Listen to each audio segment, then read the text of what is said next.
തമിഴകത്ത് നടൻ കാളിദാസ് ജയറാമിന് ജനപ്രീതി കൂടിക്കൊണ്ടിരിക്കുകയാണ്. പുതിയ ചിത്രം രയാന് മികച്ച പ്രതികരണമാണ് ലഭിക്കുന്നത്. എന്നാൽ മലയാള സിനിമാ രംഗത്ത് കാളിദാസിന് നല്ല അവസരങ്ങൾ ലഭിക്കുന്നില്ല. പപ്പയുടെ സ്വന്തം അപ്പൂസ്, എൻ്റെ വീട് അപ്പുവിൻ്റെയും എന്നീ സിനിമകളിൽ ബാലതാരമായെത്തി കയ്യടി നേടിയ നടനാണ് കാളിദാസ് ജയറാം. എൻ്റെ വീട് അപ്പുവിൻ്റെയും എന്ന സിനിമയിലെ പ്രകടനത്തിന് മികച്ച നടനുള്ള ദേശീയ പുരസ്കാരവും കാളിദാസ് ജയറാം നേടി. എന്നാൽ നായക നടനായെത്തിയപ്പോൾ വലിയ സ്വീകാര്യത കാളിദാസിന് മലയാളത്തിൽ നിന്നും ലഭിച്ചില്ല. തമിഴകമാണ് നടന് തുണയായത്. വിവാഹ ജീവിതത്തിലേക്ക് കടക്കാനുള്ള ഒരുക്കത്തിലാണ് കാളിദാസ് ജയറാം. അടുത്തിടെയാണ് മോഡലായ തരിണി കലിംഗരുമായുള്ള കാളിദാസിൻ്റെ വിവാഹ നിശ്ചയം നടന്നത്. ഇരുവരും ഏറെ നാളായി പ്രണയത്തിലാണ്. ഇപ്പോഴിതാ തരിണിയെക്കുറിച്ച് സംസാരിക്കുകയാണ് കാളിദാസ്. ക്രിക്കറ്റ് താരം ശ്രീശാന്തുമായുള്ള അഭിമുഖത്തിലാണ് നടൻ മനസ്സ് തുറന്നത്. ഇനി ഒരിക്കലും ഒരു റിലേഷൻഷിപ്പിലേക്കും പോകേണ്ടെന്ന് കരുതിയ ഘട്ടത്തിലാണ് അവളെ കാണുന്നത്. അവളും അങ്ങനെയൊരു ഘട്ടത്തിലായിരുന്നു.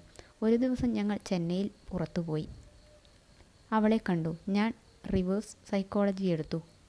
അവളോട് സംസാരിച്ചില്ല. എന്തുകൊണ്ട് സംസാരിക്കുന്നില്ലെന്ന് അവൾക്ക് തോന്നി. ഡിസംബർ മാസം പകുതിക്കാണ് ഇത് നടക്കുന്നത്. പിന്നീട് ഞാൻ ന്യൂ ഇയർ പാർട്ടി വെച്ച് അവളെ ക്ഷണിക്കാൻ വേണ്ടിയാണ് ഞാൻ പാർട്ടി നടത്തിയത്. അവൾ വന്നു. ഞങ്ങൾ സംസാരിച്ചു. അങ്ങനെയാണ് അടുപ്പം തുടങ്ങുന്നതെന്നും കാളിദാസ് ജയറാം പറഞ്ഞു. ഞങ്ങൾക്ക് രണ്ടുപേർക്കും ഇഷ്ടമുള്ള പ്രധാന കാര്യം ക്രിക്കറ്റാണ്. അവൾ വലിയ ക്രിക്കറ്റ് ആരാധികയാണ്. തരിണി വന്ന ശേഷം തനിക്ക് നല്ല മാറ്റങ്ങൾ വന്നിട്ടുണ്ടെന്നും കാളിദാസ് ജയറാം വ്യക്തമാക്കി. തൻ്റെ എൻഗേജ്മെൻറ്റ് ദിനത്തിൽ അച്ഛൻ വേദിയിൽ സംസാരിച്ചത് കുടുംബത്തെ വൈകാരികമാക്കി. ജീവിതത്തിലെ ഓരോ ഓർമ്മകളും അദ്ദേഹം പങ്കുവച്ചു. എൻഗേജ്മെൻറ്റിനേക്കാളും ആ നിമിഷമാണ് താൻ ഓർക്കുന്നതെന്നും കാളിദാസ് ജയറാം വ്യക്തമാക്കി. അടുത്തിടെയാണ് കാളിദാസിൻ്റെ സഹോദരി മാളവിക ജയറാമിൻ്റെ വിവാഹം നടന്നത്. ആഘോഷപൂർവ്വം നടന്ന വിവാഹത്തിന് നിരവധി താരങ്ങളെത്തി.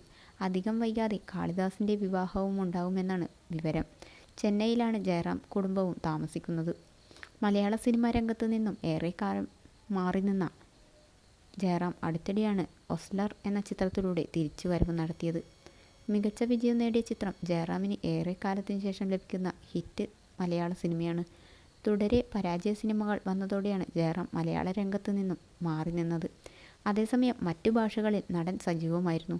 പൊന്നിയിൻ സെൽവൻ ഉൾപ്പെടെയുള്ള സിനിമകളിൽ മികച്ച വേഷം ജയറാമിന് ലഭിച്ചു.